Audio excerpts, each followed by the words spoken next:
বইছে উত্তরের হিমেল হাওয়া। বরেন্দ্র জনপদে রাতে তাপমাত্রা 10 থেকে 11-র ঘরে নেমে আসছে। অনুভূত হচ্ছে তীব্র শীত। তবে দিনে তাপপ্রবাহ দ্রুত বেড়ে যাচ্ছে। এবার ছন্দপতন আবহাওয়া বেড়েছে, রোগবালাইয়ের প্রকোপ। বিস্তারিত জানাতে নওগাঁর মুক্তির মোড় এলাকায় আছেন রিপোর্টার এমআর রকি। হিমালয় থেকে ধেয়ে আসা হিম বাতাস এই মুহূর্তে উত্তর জনপদের উপর দিয়ে বয়ে যাচ্ছে। এর ফলে স্বাভাবিকভাবে শীতের যে প্রকোপ তা কিন্তু বেশ বেড়েছে। গত কদিনের চেয়ে এই অঞ্চলের উপর দিয়ে একদিকে এই শীতের যে ধকল এবং বাড়তি শীত অনুভূত হচ্ছে এবং বাড়তি শীতের সাথে এই মুহূর্তে আমরা লক্ষ্য করছিলাম এবার রাতে তাপমাত্রা কিন্তু ব্যাপক নেমে যাচ্ছে। রাতে 10 থেকে 11-র ঘরে তাপমাত্রা নেমে আসছে।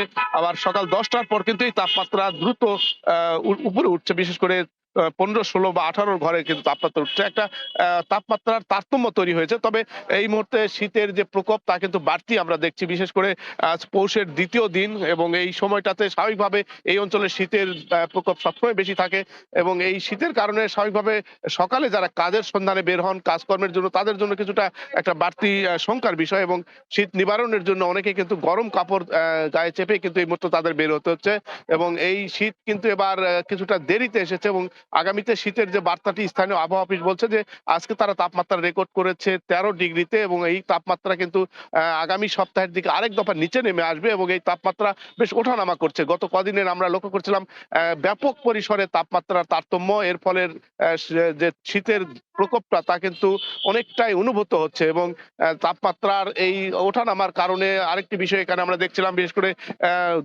যখন গরম হয়ে যাচ্ছে রাতে তাপমাত্রা ঠান্ডা, দিনে গরম, বাড়তি কিছু রোগবালাইয়ের খবর কিন্তু আমরা লক্ষ্য করছিলাম এবং এবার কিছুটা এরকম একটি বৈরী আবহাওয়ার কারণে আবহাওয়া অফিসের যে বার্তা তারা বলছেন যে কিছুটা হলো এবছর যে প্রকৃতির একটা ভারসাম্যহীনতা তৈরি হয়েছে এবং রাতে দিনের তারতম্যের এই পরিবেশের জন্যই কিন্তু রোগবালাই যেমন বেড়েছে, অন্যদিকে কিন্তু ভূ প্রকৃতিতেও একটা বিরূপ ছন্দপতন আমরা লক্ষ্য করছিলাম এবং এই পরিস্থিতিতে আসলে গরম কাপড় মোকাবেলার জন্য, শীত মোকাবেলার জন্য যে প্রস্তুতি থাকে সেই প্রস্তুতিটা কিন্তু সাধারণ মানুষের আগাম অনেকটা প্রস্তুতি রয়েছে, কিন্তু তারপরও আগামীতে আরো বাড়তি একটা শীতের মানে প্রকোপ বাড়বে, শীত আরো তীব্র হানা দিবে। কারণ এই অঞ্চলে তাপমাত্রা কিন্তু 6 থেকে 8-এর ঘরে নেমে আসার রেকর্ড রয়েছে এবং সেই জায়গাগুলোতেই কিন্তু এখন বাড়তি একটি প্রস্তুতির বিষয়টি কিন্তু প্রশাসন থেকে তারা তাগিদ দিচ্ছেন। পাশাপাশি চিকিৎসকরা কিন্তু এই শীত মোকাবেলার জন্য কিন্তু তাদের দিক থেকে নানা পরামর্শ আমরা লক্ষ্য করছিলাম।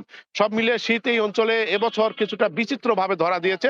তারপরেও এই শীত মোকাবেলার জন্য যে প্রস্তুতি রয়েছে সেই প্রস্তুতিটাকেই তারা কিন্তু নিবারণের জন্য আরো বেশি সতর্কতার তাগিদ দিচ্ছেন চিকিৎসক এবং বিশেষজ্ঞদের দিক থেকে। এই ছিল সার্বিক শীতের খবর আমার কাছে। যুক্ত ছিলাম নওগাঁর মুক্তির মোড় এলাকায়।